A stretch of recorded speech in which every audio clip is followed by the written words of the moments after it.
Let me just warn you, I have another meeting at 1 o'clock, so I'll have to leave then, right at the middle of some controversial discussion. I'll storm out and you'll wonder why. You'll say something very controversial first and then leave. I'm going to have to leave at 12:30. I'm sorry. You know what? I think we should start now, Philip. Yeah, we'll start, and Ravi can join us. Yes. Logs on. So welcome to our panel on the demise of mainstream and the rise of social media. This is our fourth panel, sponsored by the York Collegium for Public Ethics. Before we start, we'll read the land acknowledgement, and then I'll introduce our speakers. We recognize that many Indigenous nations have long-standing relationships with the territories upon which York University campuses are located, which precede the establishment of York University. York University acknowledges its presence on the traditional territory of many Indigenous nations. The area known as Tekaronto has been taken care of by the Anishinaabe Nation and the Haudenosaunee Confederacy and the Huron-Wendat. It's now home to many First Nations, Inuit, and Métis communities. We acknowledge the current treaty holders, the Mississaugas of the Credit First Nation. This territory is subject to the Dish with One Spoon Wampum Belt Covenant, an agreement to peaceably share and care for the Great Lakes region. So welcome to our panel on the demise of mainstream and the rise of social media. Our speakers are Professor Fred Fletcher, University Professor Emeritus of Communication Studies and Politics at York, and his recent research deals with challenges faced by traditional media in the digital era. And Ravi Mohabir is chair of the School of Journalism and associate professor at Toronto Metropolitan University, and his research interests focused on the ideas of social invisibility and social expression. And yours truly is director of the York Collegium for Public Ethics and co-editor of the Canadian Journal of Practical Philosophy, with research interests on practical ethics and the history of philosophy. So we'll turn now to our first speaker. Fred, take it over. Yes, well, I'll try to bring up my slides. There we go.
Okay, we can see them, Fred.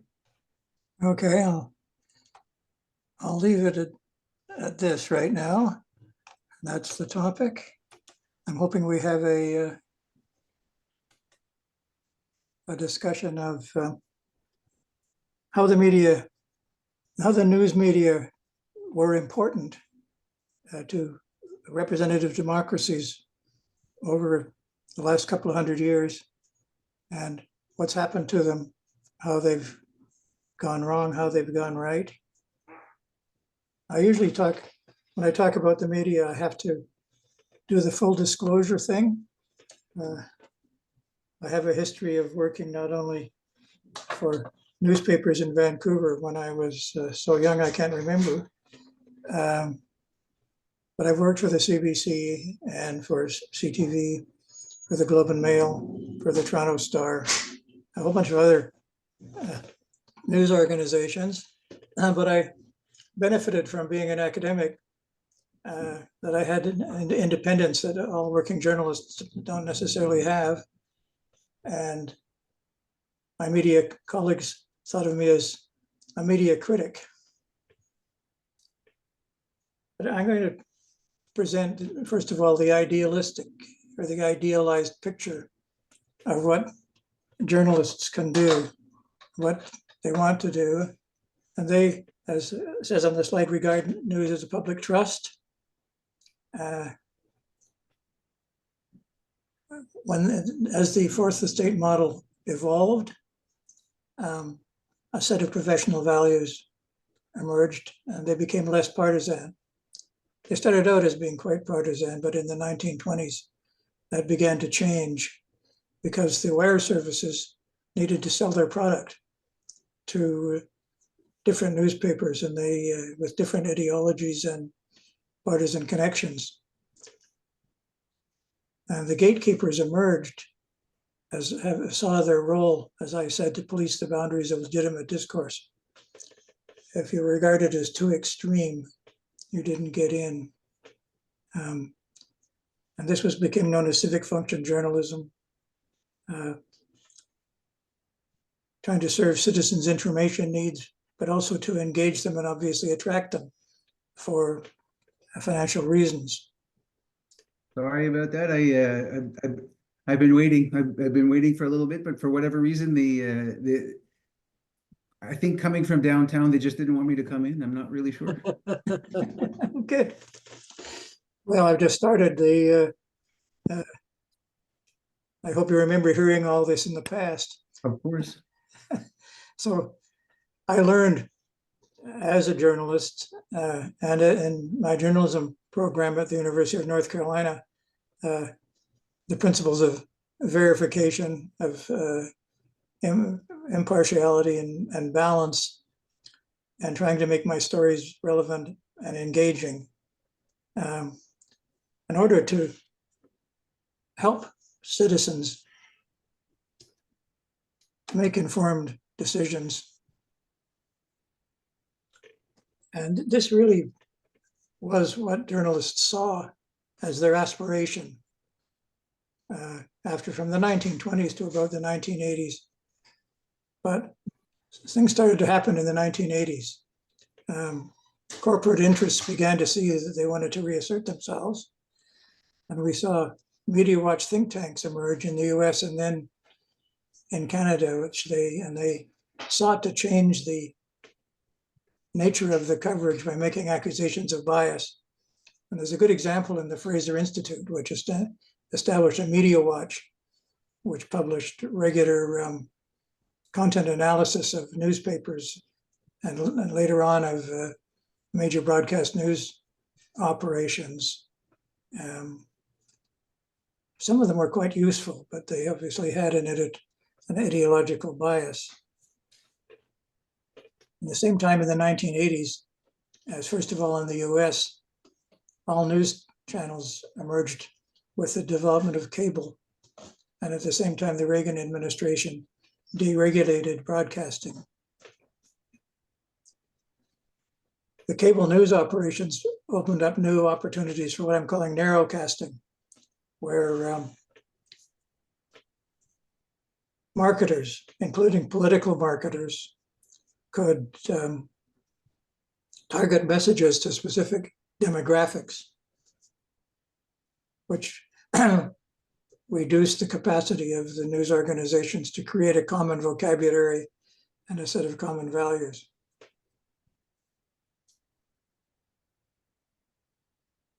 And the deregulation brought out the existence of Fox News, and later CNN emerged to counteract it. There was a clash between their desire to appeal to their niche audiences and their desire to still adhere to professional values. And so we've now seen, since the 1980s, the gradual return of ideological newspapers, chain ownership, which was mostly interested in money, but could make money by finding a niche that was really loyal. And then finally, more recently, which Ravi knows more about than I do, the rise of social media influencers, trolls, bots. I found in a study I did in 2014 in the Indian election that a lot of what appeared on the social media was the product of bots.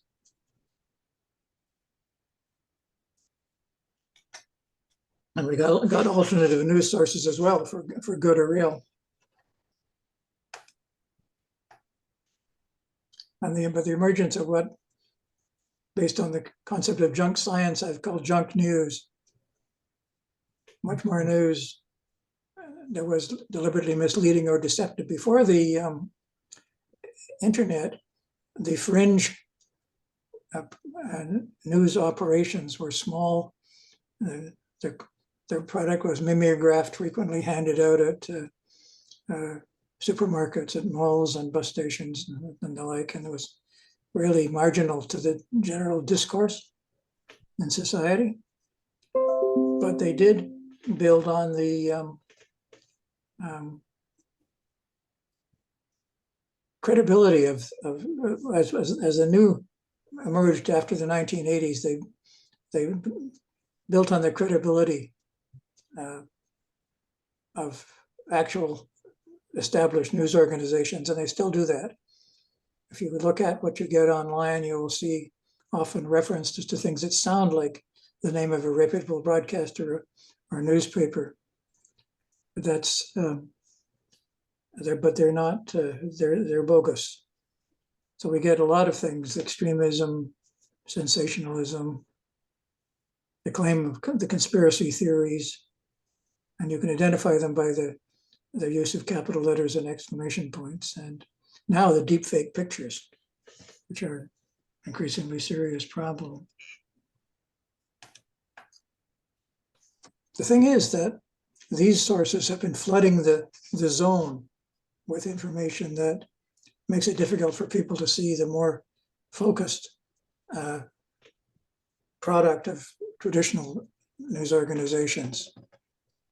And it's interesting that traditional sources maintain a degree of credibility. I looked at this 2022 study, and the interesting things to note here are that this is a survey of regular news users, people who check news daily, and TV news websites and newspaper websites get a fair amount of traffic.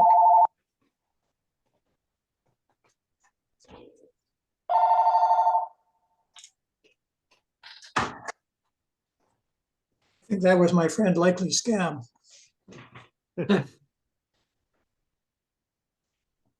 So I'll talk about this a little more, but the major broadcast news operations and the major newspapers have significant news websites now and have been trying to follow their audience onto the internet and to do something to develop that side of their operation, even though the news users still watch TV news regularly, and that's still the most powerful and most used site for breaking news now are TV and radio, much less so, as you can see.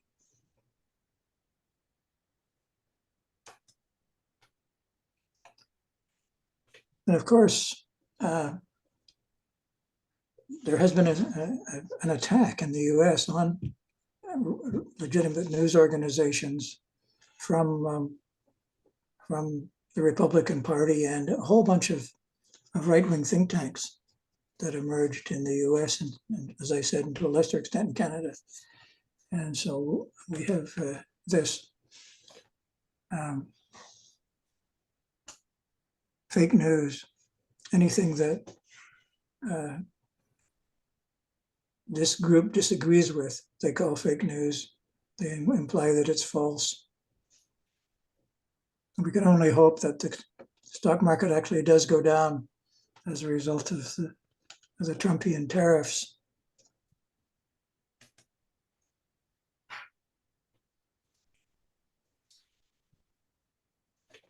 There are other evidences that let me say this, the online doesn't really fund the kind of news that legitimate news organizations want to do. They don't make enough money from the advertising or from the paywalls. The loss of advertising to Google, Facebook, and a whole thousands now of other operations is undermining the business model of the traditional media. And but at the same time, they've managed to undermine trust, so the trust has gone down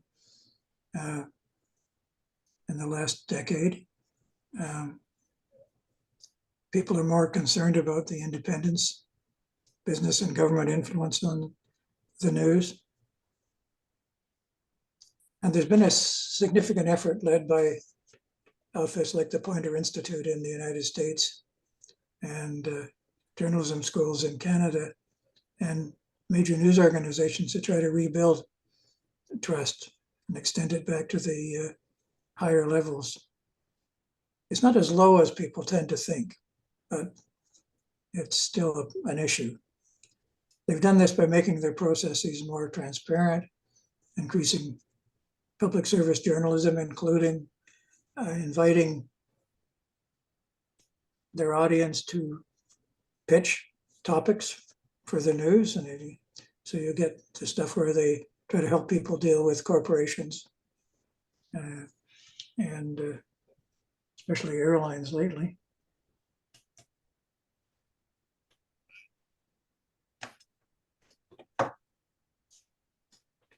So as I said, social media diverted both audiences and advertising from traditional journalism. That's the wide range of platforms on the internet.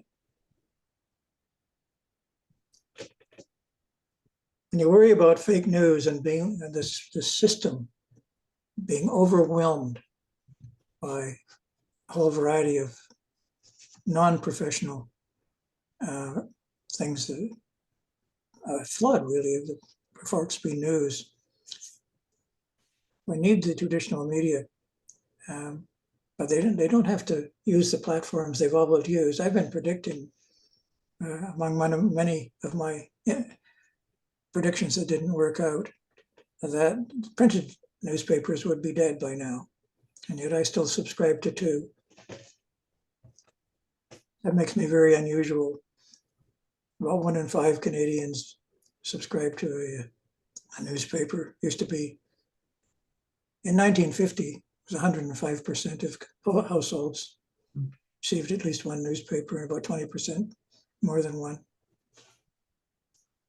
The times have changed, and newspapers, they're trying to adjust the broadcast news and the newspaper. So far, they haven't hit on the magic formula, which would bring back their audiences and their revenues.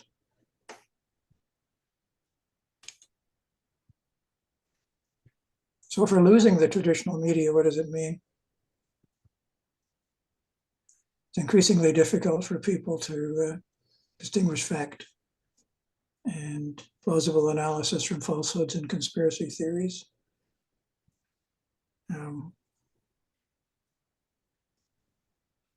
People don't know what sources to trust.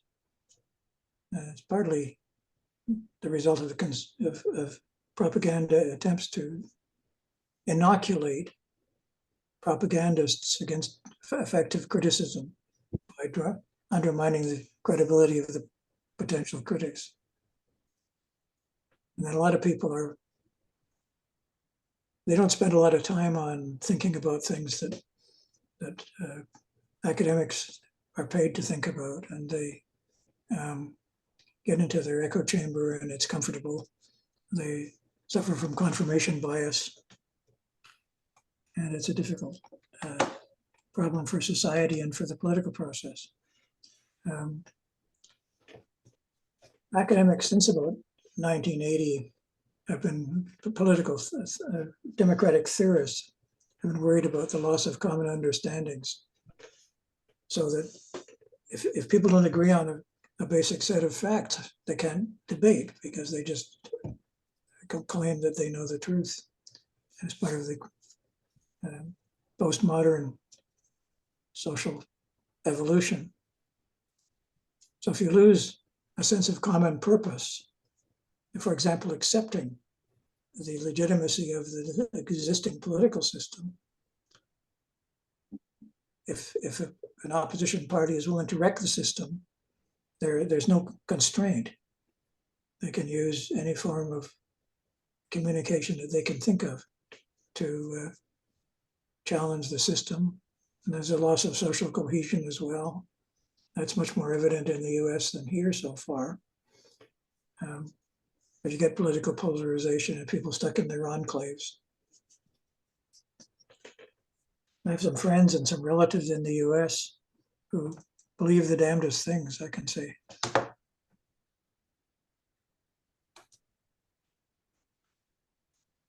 So what are the options for us? That's the question.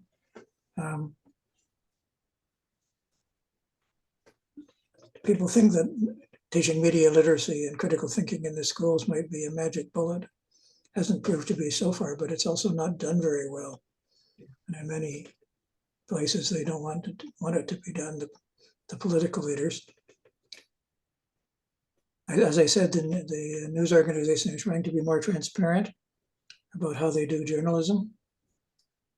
It's possible to have government support, but one of the benefits of standard Fourth Estate model was the independence of the news organizations from government. I always said, well, they're not independent of the business sector either, but it's a question of degree of independence and professionalism. They've tried some things, they're trying some things now, but nothing, once again, no magic bullet has emerged. Government support for fact-checking and debunking of fake news might be worthwhile. Quite a lot of outfits that are trying to do this. Universities are increasingly involved in this process with publishers like The Conversation. I like its slogan, academic rigor and journalistic flair. I like to think that some academics have flair, but that's a prejudice. So where are we? I think quality journalism and serious investigative journalism will survive, and that dissemination will be from a whole variety of sources, digital platforms of various kinds.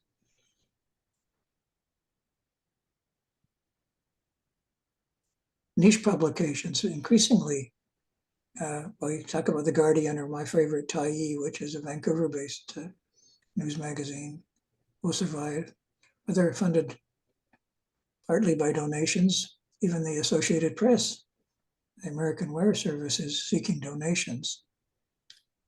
And I think the Associated Press and the Canadian Press will survive, but in altered form, providing information to a variety of people about a variety of things.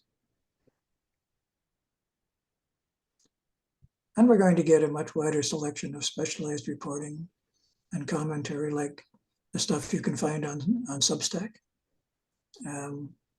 which is beneficial and has a degree of professionalism that a number of other social media sites don't have. So I'm trying to be optimistic, and I'm trying not to be stuck in the model where the system that I worked in and that I like is the one I think must go forward. I think we need to be innovative and find new and different and interesting ways to create common understandings and a common sense of what we're doing. And so I think that's where we might find the greatest amount of hope. So that's what I have to say. Thank you very much, Fred, for that presentation. Now we'll go to Ravi. Perhaps you could put your slides so we can see them, Ravi. Of course, I should take myself off mute first, but let's go. Here we go. Slides. I think you should be able to see the screen that it looks like a television news studio. Yeah, we can see it.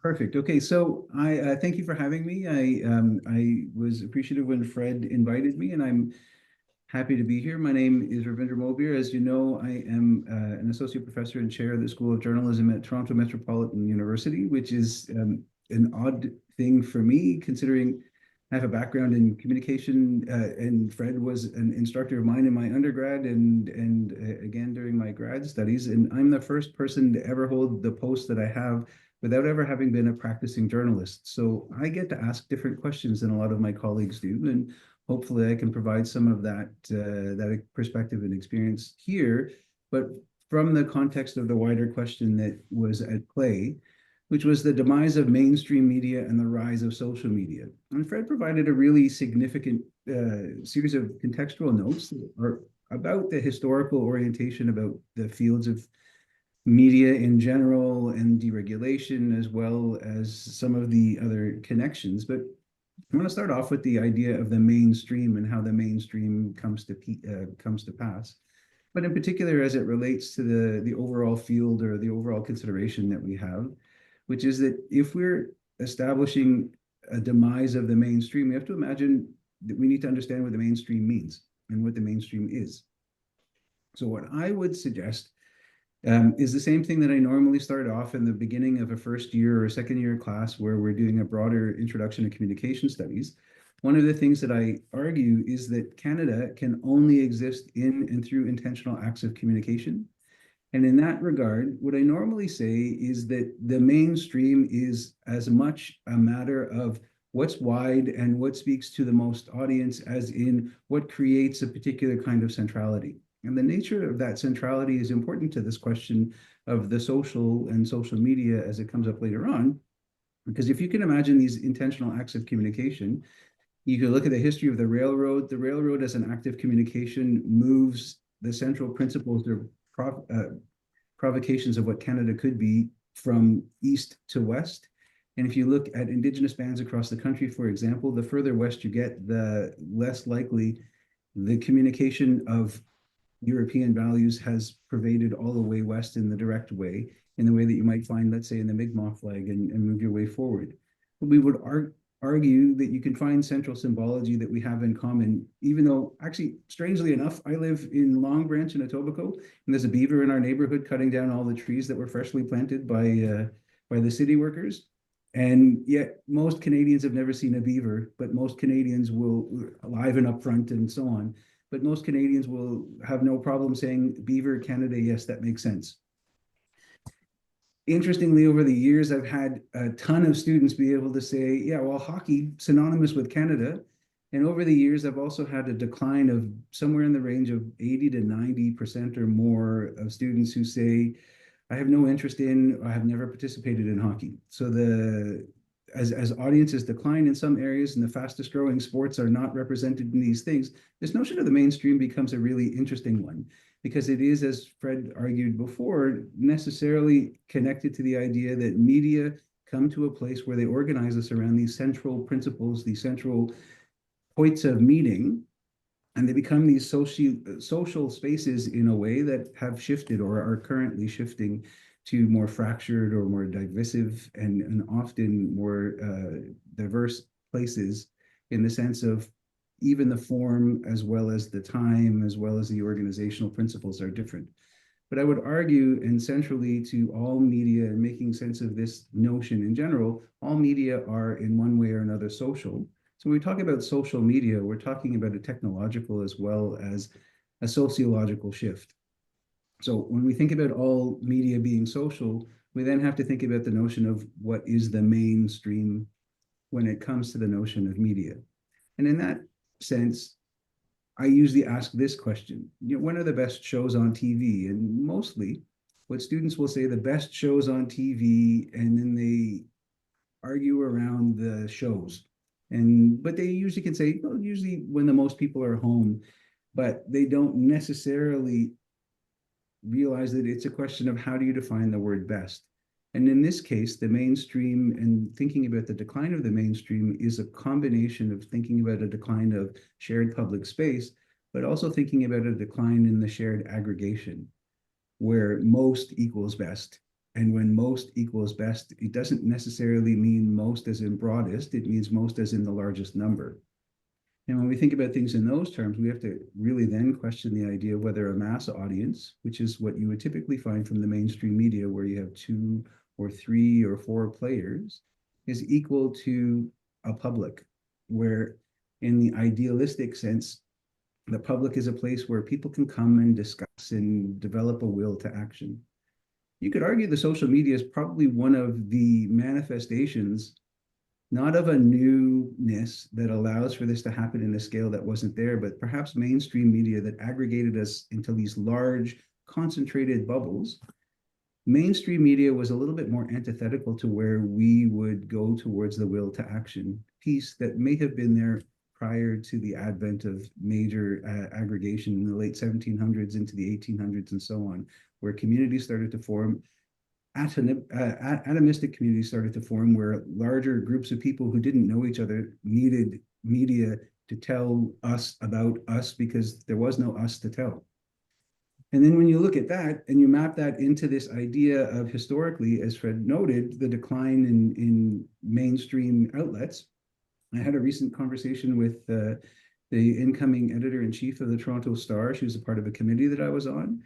And in this conversation, she was asked by other members of this steering group, can you make your articles a bit more accessible? Some of our members can't get them. And she said, well, quite frankly, we have to charge some money for some of these articles because we can't afford not to. But I'm not really sure how to answer your question, because we've currently made a 6-month subscription to the Toronto Star available for $1. How much more affordable can we make it? And yet at the same time, journalism costs money. And if the mainstream isn't viable because of its circulation stats, and there's a 22% drop just from 2009 to 2015, well, from 2015 to today, the 10 years after this, the drop has been even more.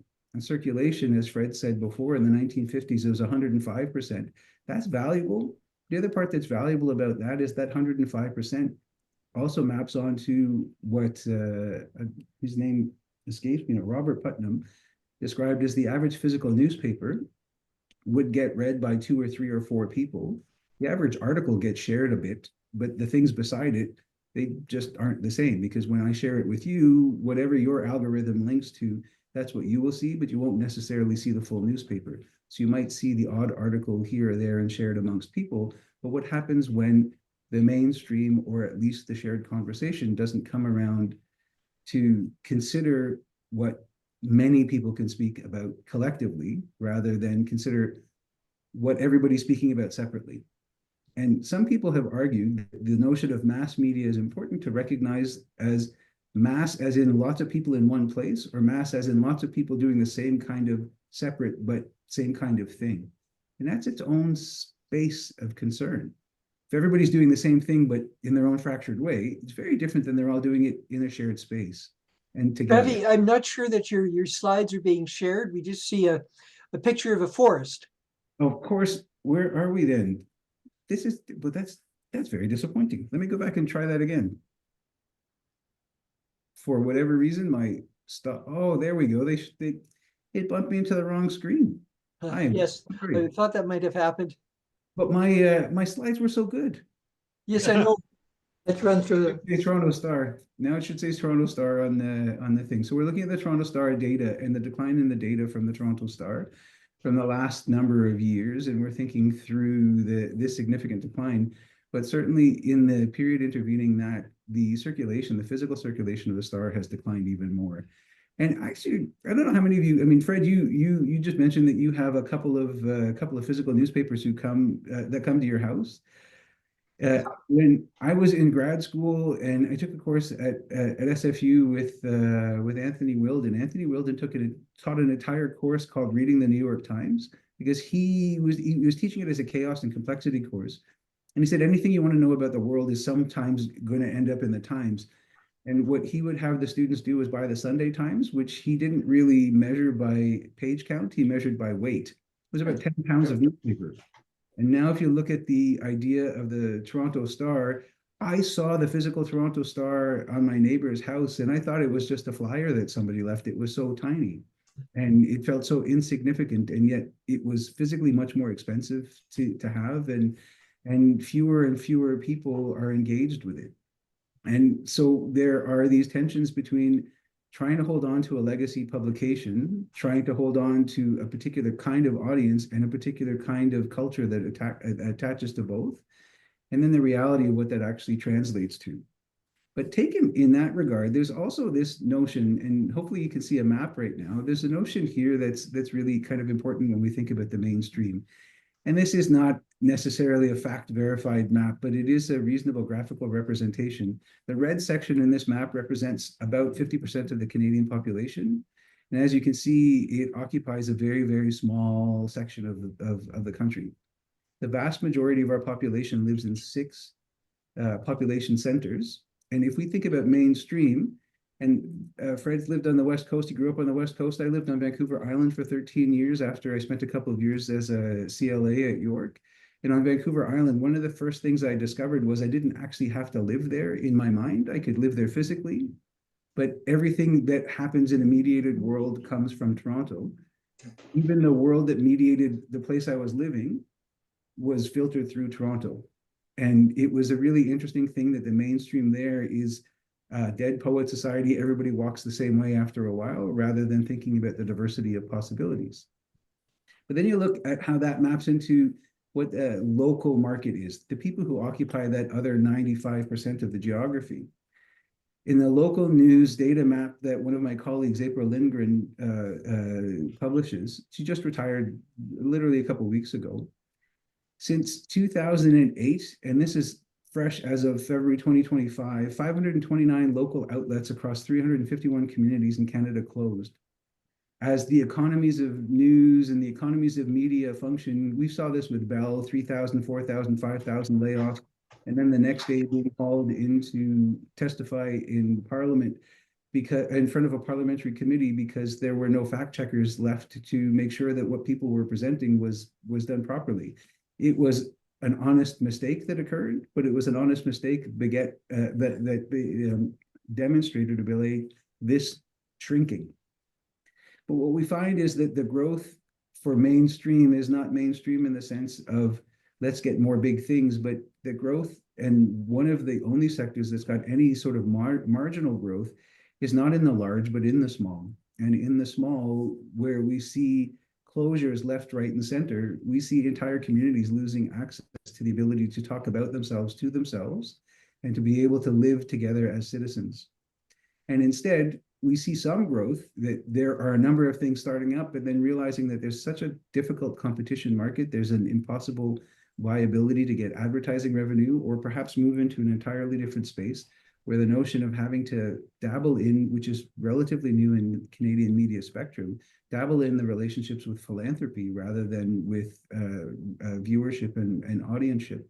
And then balancing off, audiences don't always need to know things that align with their beliefs or what their wants are, but how do you talk to them about things that they may not want to believe or things that may be difficult and challenging?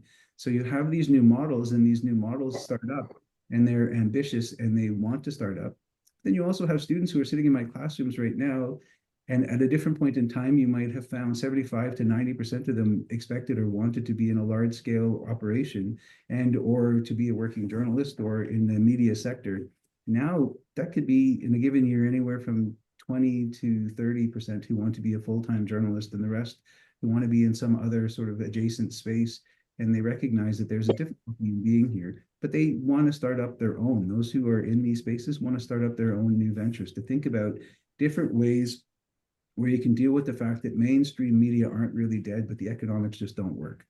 And if the economics don't work in this particular day and time, how do we do what Luca Di Biase, who was a journalist who came to visit us from Italy a couple of years ago, said? How do we focus on the idea that journalism is a methodology? As Fred said, fact-checking, accuracy, verification, multiple perspectives, inclusion of not just your opinion, but thinking about developing stories and going deeply. Journalism as a methodology is still in demand. People want it. People want media that is both entertaining but accessible and provides a point at which they can engage with materials that are outside of their own direct purview. How is that methodology possible? But the idea that the economics don't work, how does it make it go forward? Then I was reminded of something that I read a little while ago from the Pennsylvania State System of Higher Education, where they're looking at new models of education.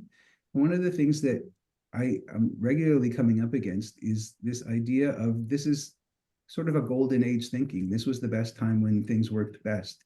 So the mainstream media model is the one we have to figure out how to support and uphold. And in fact, I'm a special advisor to the Minister of National Revenue, which is about as much as I can say for the work that we do, but it's about journalism-related tax measures. And one of the things that is public comment, so it's not something that is protected comment. The public comment or criticism of the program is that if these organizations are going to die, it's because the market doesn't allow them to live. And thinking about it separately from the question of democracy is fascinating, because they suggest that there is an economic market-driven metric that should be possible. So we should find a way to maintain or prop these up rather than think about the idea or the central ideas of what they're behind, which is engagement. And that's that notion of social and the social media component that becomes both an opportunity and its own challenge or curse. I'm just going to throw up a couple of quick things, because I think people usually forget that one of the most prolific social media platforms that you all engage in, whether you're a conscientious abstainer like me or not from other social media platforms, if you've ever Googled, then you know that you're involved in social media, because a Google search result is directly contingent on the number of people who engage in the search. So it is a social enterprise. Last year, as it would seem, the biggest questions, and these are Canadian, the most important thing in Canada across the three different what, why, and how questions, solar eclipse, that was the biggest thing. The world is falling apart in a million different directions, and people just want to know about the solar eclipse as the top 5 in each of those what, why, and how questions. There were some things to do with Trump. There were some things to do with the wars that are ongoing right now. There are some things to do with the Olympics, but it was the solar eclipse, which is this really unusual place of thinking about where people's preoccupations are, and thinking about how that was a blip on the mainstream media radar, but that was the reality of what people were curious about at that particular point in time. And then you look at the top news searches: sports, weather events, strikes, a little bit of elections, and a little bit of natural disaster. It's not necessarily what you would think of as having dominated the mainstream headlines or many other headlines indeed. And in fact, people are starting to think about, how does this integrate into and prioritize my life in a particular way? And how do I find my interests and my goals reflected in these possibilities? But then you also know that if I sat down right now today and I asked you in your own individual homes or wherever you are to type in the word pizza into a Google search, you know that you'd be stuck into this algorithmic space where your results will be different than mine, based off of what you searched before, based off of where you are now, based off of where your IP attaches. So if that's where our news is coming from or our media experiences are coming from, then it's really quite important to think about how the digitality of it all impacts our views of or our experiences of time and space, and how that connects back to that bigger notion of where are the people and how do we figure out how to get the people together so that we have shared conversations and engage in these shared spaces in a shared way.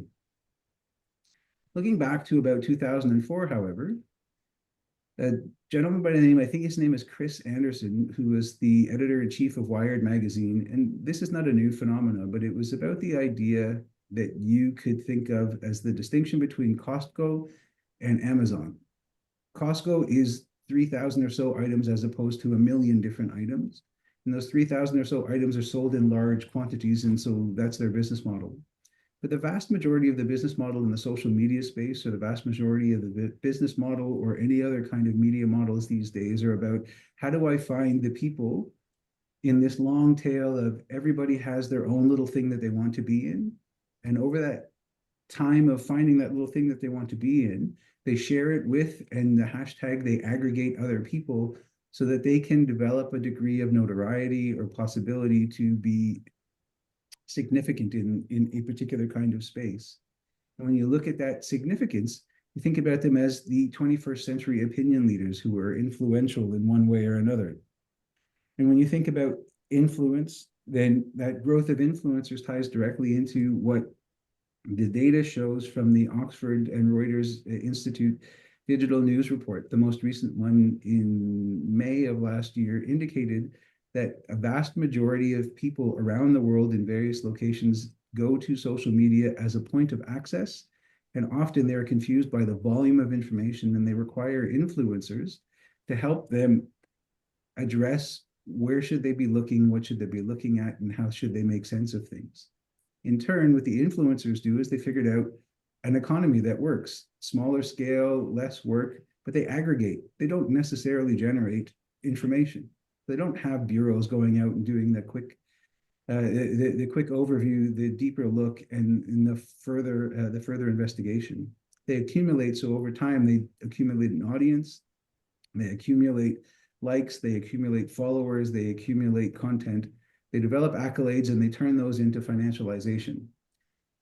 You could argue that that's transformed the way that people engage with information in different ways, and they start to think first and foremost, I need to be able to present this first. I need to be out there and do something. But what was fascinating about that was that in the so-called Arab Spring of 2011, many people said, well, one of the critiques of what's going on right now is that it's not particularly well organized. It doesn't make a whole lot of sense. What was happening was that there was a parallel world that people were talking about. People who had access to the internet through Facebook, through Twitter, through other means were engaged in this is what's going on in the world today, and they were going towards a will towards action in a very, very different way. And in the same way that the two-step flow of information, that really lovely, simple model of the sender, message, receiver, where information travels, mostly that doesn't say anything about how you make sense of things. You usually go to somebody to help you make sense of them. And in this particular case, these were the people on the ground saying, this is what's going on. They went to influencers to say, well, what is it that I should understand of what's going on? Tell me what to do, because people were looking for an out, which was a very different sort of thing than a model that may have come from a historical press photograph that everybody would have seen, to these particular instances where everybody may have been in a space from a different point of view or a different angle, but with less of a sharedness. You could argue in the similar sort of way that 20th century opinion leaders were about, this is what we should all be thinking about, pushing us in one direction, whereas in the 21st century, we're more defined by algorithms and audiences rather than professionals who are adjudicating where we should all be headed towards, which ultimately also means these are the things that are less important. Because in this case, is important versus algorithmic, as in these are the formulas that allow us to find content, rather than necessarily thinking about it as these are the things that produce what is defined as important and interesting, and by nature alleviate or remove the things that are not. But what's important to remember about that, even then, in the mainstream media sense, algorithms that were used in the production of mainstream media were less visible in our memory. We didn't necessarily think about the fact that how we come to live in particular places, how we come to privilege particular types of information and discount others, how we come to rely, let's say, straightforwardly on the police or government as unique and centered and experts rather than citizens and people who directly experience things. Those things were still algorithms. They were defined formulas that produced results, and those results were reproductive rather than necessarily critical or engaged. And in a way, you could argue it the way that Marshall McLuhan does. It's like asking us to now step into this space and ask a fish to describe water, because it just is. It's just our way of thinking about the structures that surround us in the world and how we come to think about our information, when in fact, much of our life is now digital and has been digitally entwined in a way that Donna Haraway describes us as being almost a cyborg, where we are half digital in our way of thinking about the world. We access things almost immediately. And if you've had a conversation, and perhaps you're the person now, and I say this because I'm in my early 50s, but I am regularly speaking to people who are anywhere from 12 to 90, and they all resolve a conversation in the same way. I'm not really sure. Let me look that up. As if automatically outsourcing their brain to another place has created a different way of living in the world. And that different way of living in the world requires a degree of back and forth where we think about the wraparoundness of it all, that the platforms that we used to go to as these places that are singular, I knew that I could go trust the Star. I knew I could listen to Knowlton Nash. I knew I could go to this one person. Now it's all about, how does this affect my entire life? How does it connect to? How does it reflect? How does it serve my needs in my various ways? And if you are on your phone and you prefer Twitter, or if I am perhaps more traditional and I pick up a newspaper, maybe we will never meet. And that place of where we are, where we start to rely on the different forms of technological consideration in place, reminds me of in my last sort of thing, the subtitle from Sherry Turkle's 2016 book, where she talked about the idea of being alone together, where we all are pursuing different bits of information and finding ways to engage with something, but it tends to be that we are using a technological intervention, social media or something else, rather than necessarily thinking about the bigger, deeper question: what is it that we're trying to run towards? And then in this particular circumstance, part of your question, the demise of mainstream media and then the growth of social media, it's all about, how do we outsource sociability and expect more from technology to find a way to fill those gaps and less from each other, where we don't really know as much about each other. And I find that when I engage with students and I ask them today, can you just get rid of the people on your social media feeds who you don't actually know and see how many of them notice? Most of them can get rid of about 80 to 90% of their feed. So effectively, they may be involved in social media, but they're pushing to a wider audience than they realize, and they're not necessarily as social with that audience, or at least they've redefined what social means. So we want to think about it in those various forms and connect the dots in those ways. That's the end of the slides that I have, and I look forward to any sort of questions or conversation that we can have, and I will stop sharing my screen now as a part of this discussion. Thank you, Ravi, for that excellent presentation. Your last slide reminded me of a book, and Ian Green likes this book very much. It's called Bowling Alone. Right. Yeah. But one of my favorite books. There you go. Yeah, Yes, that's there you exactly go. what I'm referring to. There you go. The only thing is, we're not bowling alone online, at least as far as I know, but that'll be the next step, perhaps.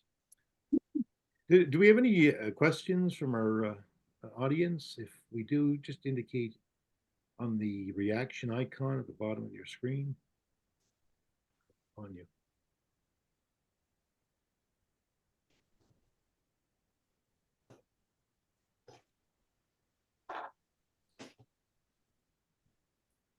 Well, what's your summary? Fred gave a summary at the end of his presentation. What's your Sorry, it looks like Ian has a question. Okay, Ian, go ahead. Yes, Fred mentioned the issue of in the traditional media and the values that that various news organizations had and meta organizations. And it seems to me there used to be a time when we would trust journalists whom we thought had integrity. And to me, that's very, very important. And to me, it's getting, I think it's more difficult for people to decide who they're going to trust with integrity and engage with that community. And I just wondered if Fred and Ravi had any comments on that. If you would mind, Fred, I have an initial thought that I think is sort of a complicating factor in a way. You could argue that the trust that we would have had in a traditional journalist role and so on is in its own way a parasocial relationship, in the sense that it mimicked the idea of a direct relationship that you have with somebody who you come to know over time, but who in reality never comes to know you, but is really good at instilling trust in a variety of ways. Sometimes those ways are because they're accurate, and over time you can demonstrate that accuracy. But in the current format, I think a lot of people come to the place where they do the same thing. They're still looking for the same principles. They're looking for trust. They're looking for reliability. They're looking for connection. And often that means that they're looking for somebody who aligns with their way of looking at the world. And that's increasingly, as Fred described, that Fox News mentality, or the mentality that is about, how do I go back to the pre-war era where I'm trying to speak to an audience who is very familiar with my point of view. and who is willing to do so. It's a similar but different formulation. I don't know, Fred, what do you think? Well, I agree with that. I think social influencers on social media also have a fake personal relationship with their audiences, and it's not so different from the traditional media in that respect. And one thing I'm concerned about, but two things that we've been talking about. One is incidental learning. When audiences are aggregated in a newspaper or in a TV news broadcast, they always had to hear things that they didn't agree with or they didn't know or want to know. And that's less true when the algorithms guess what it is you want to know. And when popularity is the how things are measured, as you mentioned, so the algorithms work. Now, there is a degree of phoniness about that, because if you Google something, you'll get paid stuff before you get, and it's not based on popularity, it's based on purchase. And we're seeing a lot of that, a lot of online, a lot of scams, you might say. But the other thing that worries me, two things related. One is, well, I didn't mention this, but the concept, the fourth estate is related to the concept of an imagined community, as you suggested. And I had this argument with Barry Wellman, the U of T sociologist, about online communities. I think online communities are largely fake communities. At that time, I was teaching environmental studies, and I said, you don't breathe the same air.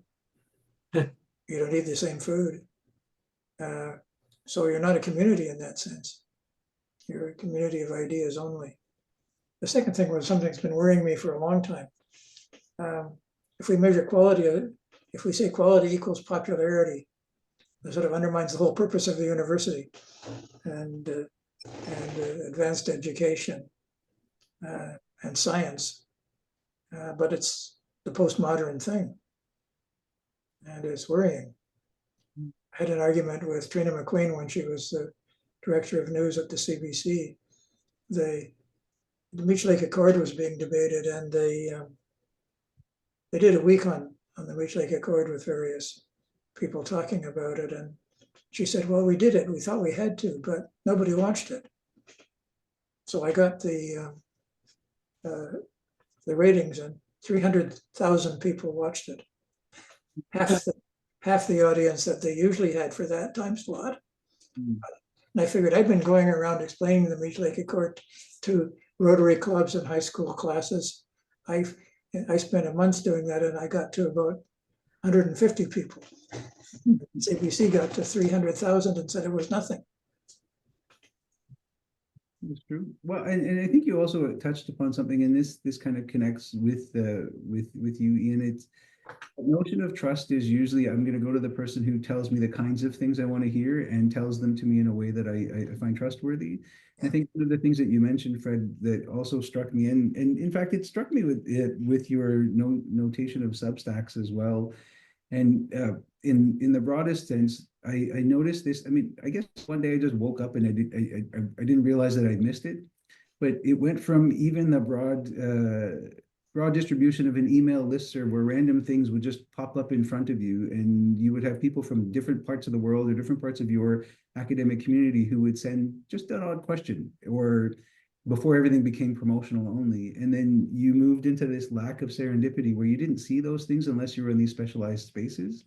And I think that's one of the challenges, is the increased number of walled specialized spaces, where if you don't know that they're there, you aren't in the right one, you miss a lot of things.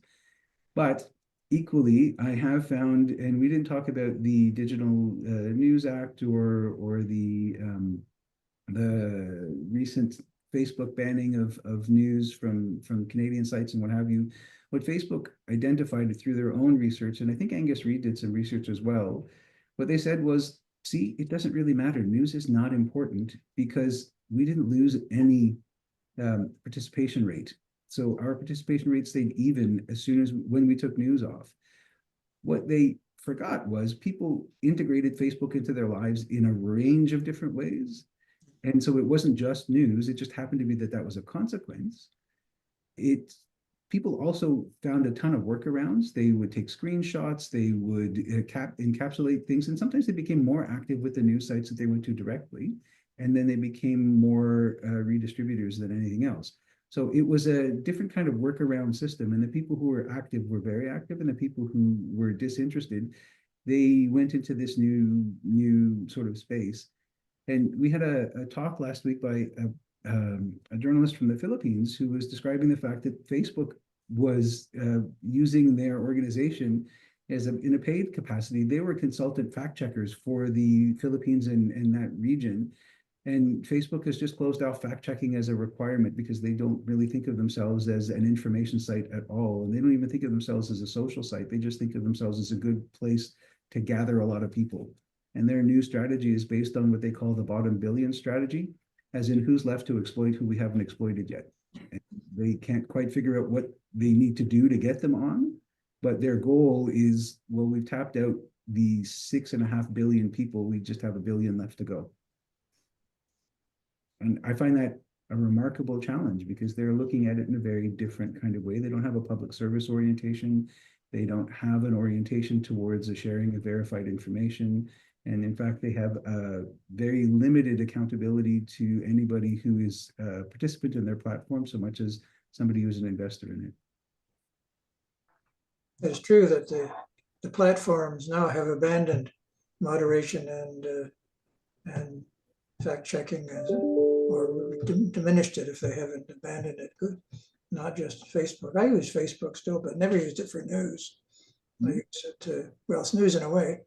Find out what my brother is doing in Vancouver, or what my old friends from high school who are still alive are doing. And I was surprised when surveys turned up a significant proportion of people in the 30% range who said they got their news mostly from Facebook. Mm-hmm. And maybe they had a different definition of news. That's true. I was started out as I was a crime reporter actually, and then I shifted to politics, which somebody said wasn't the real difference, but I disagreed with that. But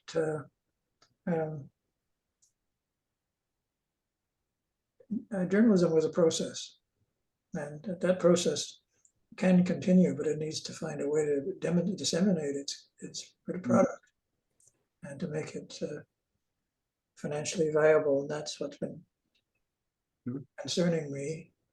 And it is true, as you talk to people in the big media, and they are trying. They're trying to figure out how to make it financially viable. And the Liberal government has been thinking about ways to fund, especially, they've been tilted towards local news. And I'd say also when I got to, I had an imagined community, but I really didn't know much about Eastern Canada growing up in Vancouver. When I got to Toronto, I discovered it wasn't actually the East, it was the center. I had somebody who said, well, I went to Newfoundland, but it wasn't really Canada. You know, the regions, they're different. And this annoyed me so much, I ranted at my North York students and upset them no end, telling them that Toronto wasn't the center of the universe. That's true. We used to say that the Globe and Mail was Toronto's national newspaper. Not in Winnipeg. But now I make another point before I passes. In 1980, when I was working for the Royal Commission on Newspapers, I commissioned a readability study for the major dailies in Canada. And then just in the Toronto example, the Globe required some university. The Star required high school graduation, and the Sun required basic literacy. I think now, I read the Globe and the Star regularly, that they've raised substantially the readability level. You have to be pretty well educated to find those stories easy to read and interesting. They moved to much more like magazines back in the day, as news story longer than 800 words was unusual in 1970. Now it's quite common. You get very long pieces. There's other, and at this point you made earlier, I wanted to underline that mass media are dying. There is no more mass media. It's all various niches. Question of how you put something together from that is what we're worried about. Donald Trump is doing a good job of creating Canada as an imagined community once again. But it's not, the media can't do it anymore. Greg, you look like you have your hand up. Yeah. Just two things. One, the notion of trust. Wonder if you'd both comment a bit more on that, because the idea of trust, as apparently in social media, is you trust people, you like what they're saying, or they're saying things you like. That's interesting, because I think of trust as linked to honesty. And I trust my doctor, for instance. I trust her because she says things she knows to me, and she says things I need to know. I mean, it's probably obvious from looking at me, I'm not listening enough, but I absolutely trust her. And I don't necessarily like what she has to say, but I know that what she's saying is her belief in what's best for me. So that's one notion. That's a notion of trust that I think is a little different than you were saying. So I'd like to hear more on trust. And the other thing I've been thinking a lot about as you've been talking is property. And it's an old concept. But how does property play into control of social media? Because you have platforms like now X and Facebook, which use information and manipulate information in different ways. And Facebook actually purports to not only have access to, but own whatever's on Facebook. This is one reason I would never use it. Anyway, if you comment on the, I was thinking about concentration of the media, and it's interesting, Fred, that you mentioned the Royal Commission on Newspapers. Because we've been worried about concentration in the media for a long time, and now we may have to worry about the concentration of social media. Anyway, that's those are two comments. So if I could start on the question of property and the control and so on, there's a fascinating thing. I have a 23-year-old and a 20-year-old, and they are related in their experience with the digital world, but that 3-year gap was fundamentally different in terms of just where they are and how they think about things. And there's an argument, and it's an actual thesis that is called free as in beer, which is the presumption that anything that's digital ought to be free until you want to make money from it, in which case you should figure out how to lock it down and make somebody pay to get access. So that notion of property is a precarious notion, and in fact, there's a thing that we'll discover in the next few days or few weeks as we watch these tariffs unfold and so on, where people start to think about the idea: what does something actually cost, and what is it that you need to do in order to respect the propriety that somebody has over this thing, whether it's intellectual property, whether it is ownership and distribution of rights and so on. The consortium of 13 major media players across Canada joined the New York Times and others separately, but joined as in they're doing the same thing, to sue OpenAI and most of the other ones for essentially buying permission to access, so getting past the fire or the gate, the paywall, and then feeding their OpenAI engines all of the content that all of these media organizations provide to a user. So OpenAI treats itself in the way that a corporation is treated under the law as an individual. OpenAI treats itself as an individual user, And then it says, well, I'm using it for my purposes, which is to feed my machine. And if I'm feeding my machine, you don't own it anymore because it should be free as in beer. Everybody should have access to it. And then there's that really odd place where you can win that conversation in a court, but at the end of the day, once it's leaked into a learning model, they don't even know how the model works. So how do you extract it from that model?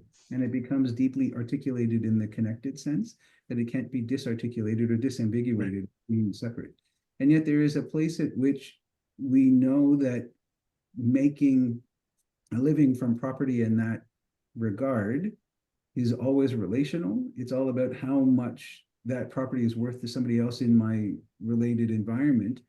And some people in the digital world are very good about the idea of free and open and exchange. And there's this fundamental belief in that.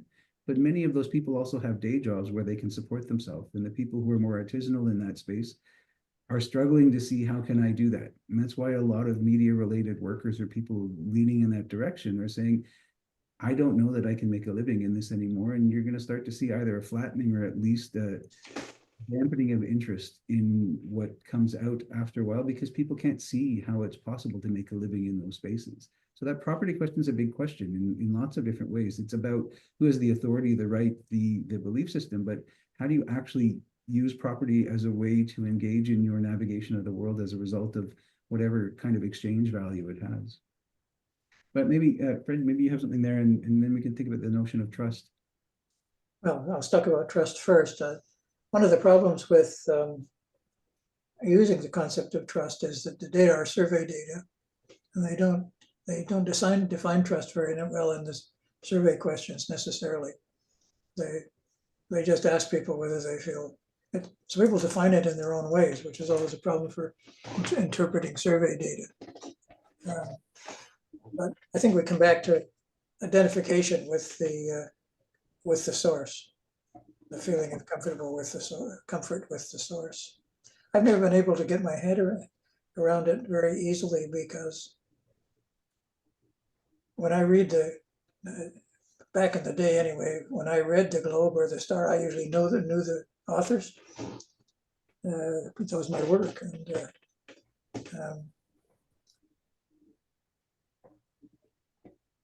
I mean, the point that you made about trusting a doctor, that's the thing that the main media were trying to do. They were trying to establish themselves as people with integrity who are fact checkers and who believed the science and believed authority.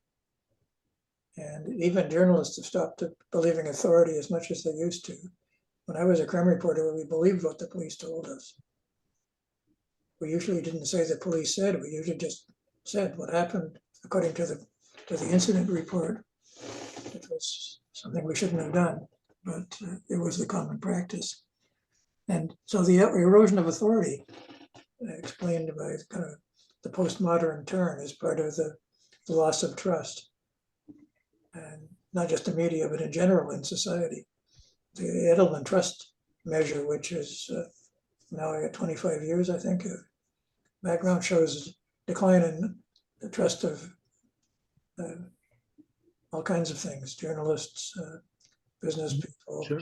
the government, even professors, which used to be pretty good, and doctors. So it's part of the social structure around us. They're getting back to intellectual property. The thing is that unless there's some way of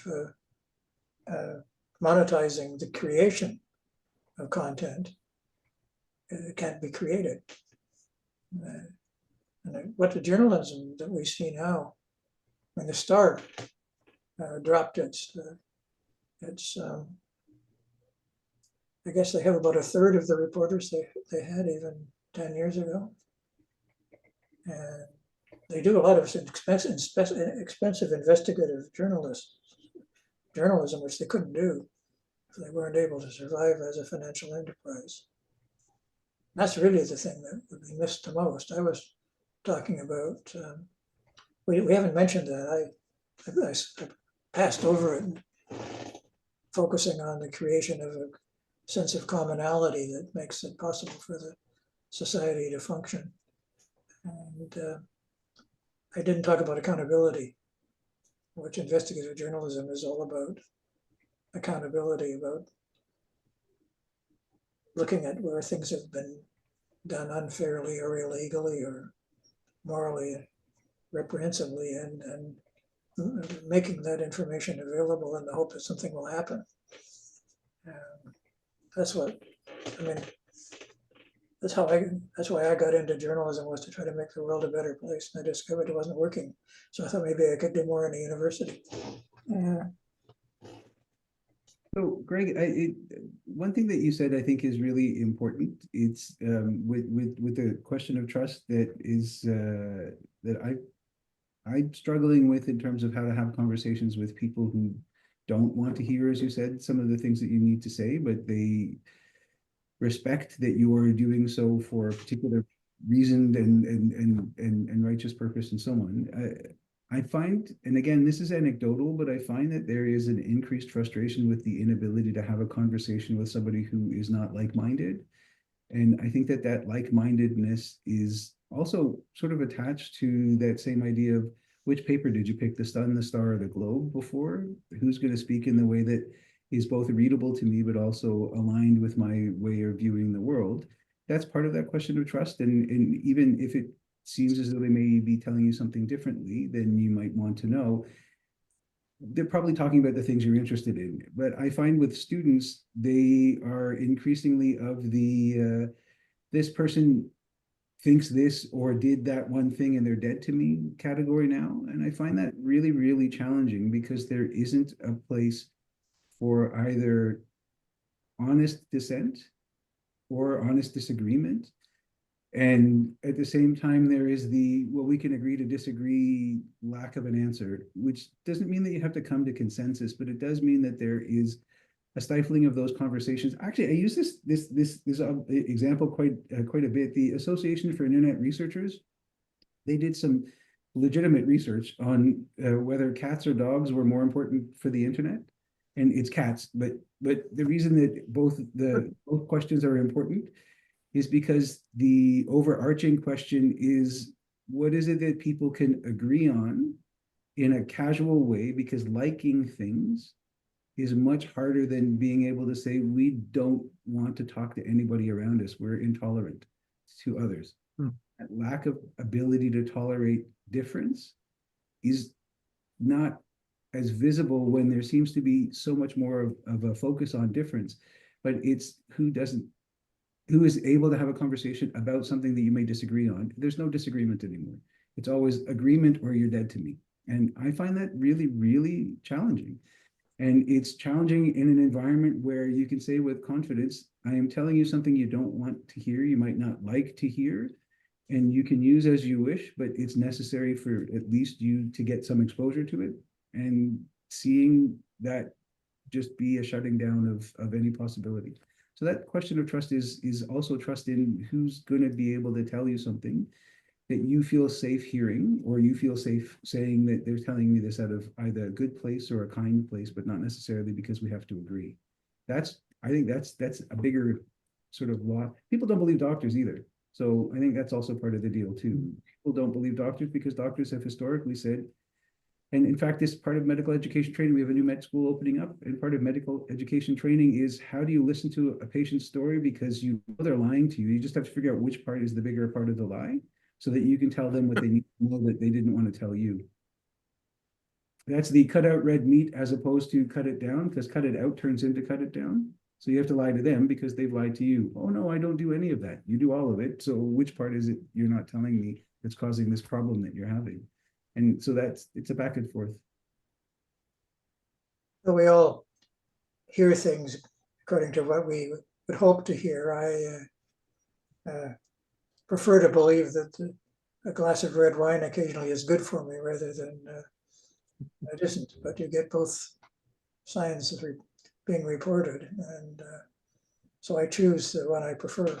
And I think that's a model for everyone. But I have one of my PhD students is a distinguished journalist from Iran who is doing his PhD with us, and he was saying that he had getting into arguments about what's going on in Gaza and the Middle East, I had students walk out of his tutorial.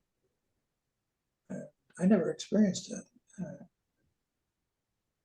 Even I taught in the US during the bombing of Cambodia and the end of the war and the Vietnam War and the rise of the civil rights movement, and I had people disagreeing quite substantially.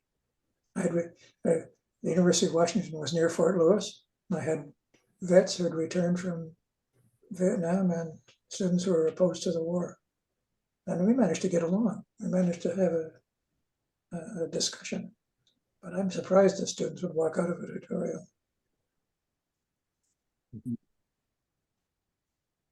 It's unfortunately quite common these days. Well, it comes back to what we've been talking about, that it's easier to market your journalism to a niche audience than it is to a mass audience. And that's the direction we're seeing. I think that much depends on the rules of engagement. When I was undergraduate director in political science at York University, one of the most popular courses that we had was called War and Peace in the Middle East. And half the students were sympathetic with the Palestinians and the other half with the Israelis. But my friend Saeed Rananama used to teach the course. And at the very beginning, he set the rules of engagement. These are the rules for civilized discussion. And if you can't abide by these rules, then leave the class now.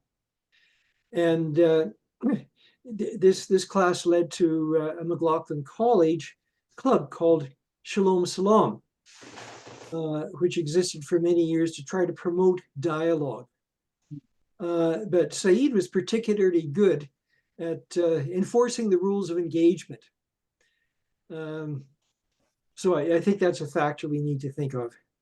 Oh, absolutely. And you know, quite honestly, that's exactly that's exactly the ground that I find to be the hardest to establish is what are these rules of engagement and how do you come to an agreement on those things? Because that's really challenging to be in an environment where you feel unable to speak freely and honestly and even ask a question if you're concerned that then becomes something else. And I find actually a lot more media, particularly social media in the broader sense, but direct practice, people editing themselves and saying so much less than they would have before because they're concerned about exactly that. How do I speak to people who may not already be in the circle of trust that I have, where I know what I can say to them and what I can't, and how do I speak to people in a mixed environment? And that's a lot harder question today than it ever has been. I think it directly relates to questions about codes of ethics. Oh, sure. I have a friend in Alberta who used to send me articles from the Western Reporter, ask me to comment on them. And I would give him a different point of view, usually. When we got together in person, he would ask me, why did I trust the Globe and Mail more than the Western Reporter? And I'd say, well, they have a credible code of conduct. The Western Reporter doesn't. And then we would talk about codes of conduct, and that would lead to a great deal more trust between us. But I think those kinds of conversations are absolutely necessary. Yeah, I did a study a few years ago with a colleague at Carleton on what MPs and journalists thought about fairness in the coverage of politics. And one of the questions we asked was, does your news organization have a code of ethics? And I collected them, so I had a lot of them. Yeah. And half the journalists didn't know of their existence, which was unfortunate. Yes. Do we have any concluding comments? Yeah, I think so. I think from my perspective, going back to the central question, the demise of the mainstream and the growth of social media. I had a conversation with a person who was in the midst of dealing with a program closure. And one of the questions that she asked was, why aren't young people coming to read the newspaper? And it was very specific and direct in that regard. And the question seemed as though it was a one-directional question, as opposed to what are the shifting and adaptive requirements of us all in these environments. I think the central principle is, what are we trying to achieve, and how do these different platforms allow us or inhibit us from achieving that? And I think that's really the scenario concern that I have. I think the social is a really unusual the notion of the social in the social media format, I think, is as much a model of aggregating people as it is actually built around being social. It's that same notion of the capital F friend versus the small f friend, where one is a thing and the other one is an exchangeable entity in a defined space. I think we really want to think about resetting the terms of what the mainstream is and how people have felt disenfranchised by that, and re-enfranchised by a social platform that they're now becoming more actively disenfranchised by itself, and thinking about really what are we trying to get back to.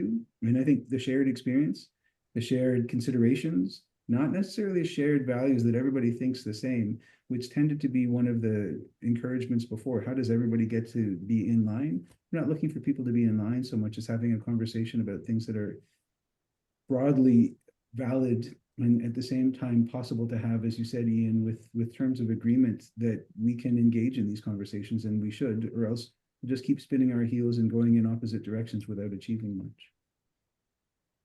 Yeah, I would add that I'm fairly optimistic about some developments, but the central question is how, well, two things. One is in response to Ravi said, how to set a common agenda rather than a common set of values so that you can have a discussion. And the second thing is how to monetize good investigative journalism and also the routine reporting of what's going on in the world, which is very important for community development. And I have some optimism that Substack as a place where people can find different kinds of journalism that may develop a useful alternative to the mainstream media. The mainstream media will continue to exist in part because that's where people go when there's a crisis. The CBC gets a massive increase in their audience when there's a crisis. And if they're defunded, they won't be there.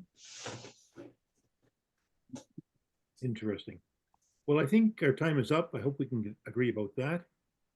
Many thanks to our speakers, Fred Fletcher and Ravindra Mahabir. And there's so many things that have come up. We'll have to continue this, perhaps another panel or presentation. But thank you again for your participation and your presentations. And we look forward to resuming our conversation in the near future. Yeah, that'd be great. Take care. Thank you both. Nice to meet you all. Bye-bye.